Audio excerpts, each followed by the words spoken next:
নমস্কার। আমরা universal success পয়েন্টের পক্ষ থেকে আমি রঘুনাথ চক্রবর্তী বলছি। বর্তমান যুগের যা অবস্থা এবং পারিপার্শ্বিক, বিশেষ করে পরিবেশ, এই পরিবেশ বিজ্ঞানীরা যেই তথ্য দিচ্ছেন আমাদের, সেই তথ্য অনুযায়ী কয়েক বছর আগেই যেই করোনা মহামারী এসেছিল, সেখানে প্রায় প্রত্যেকেরই এই রকম অবস্থা হয়েছিল যে সঠিক পরিমাণে অক্সিজেনেরই অভাব হয়েছিল।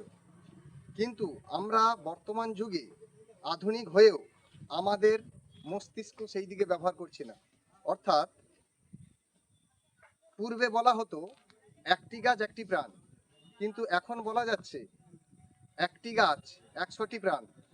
কিন্তু ওটাকে ঘুরিয়ে বলছি ইউনিভার্সাল সাকসেস পয়েন্টের পক্ষ থেকে, একজন ব্যক্তি একটি গাছ নয়, কম করে তাকে ৫টি গাছ লাগাতে হবে।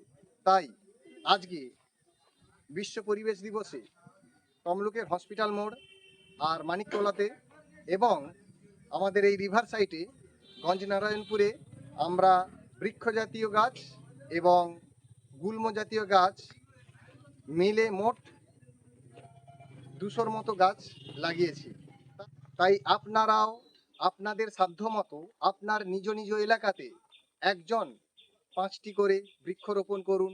আর আগামী প্রজন্ম বলতে শুধু মনুষ্যগণ নয়, আগামী প্রজন্ম বলতে কীট পতঙ্গ, পশু পাখি এবং মানব জাতিকে রক্ষার জন্য এই মুহূর্তেই ৫টি করে গাছ লাগান আর সুন্দর সুস্থভাবে বাঁচুন। ওম শান্তি।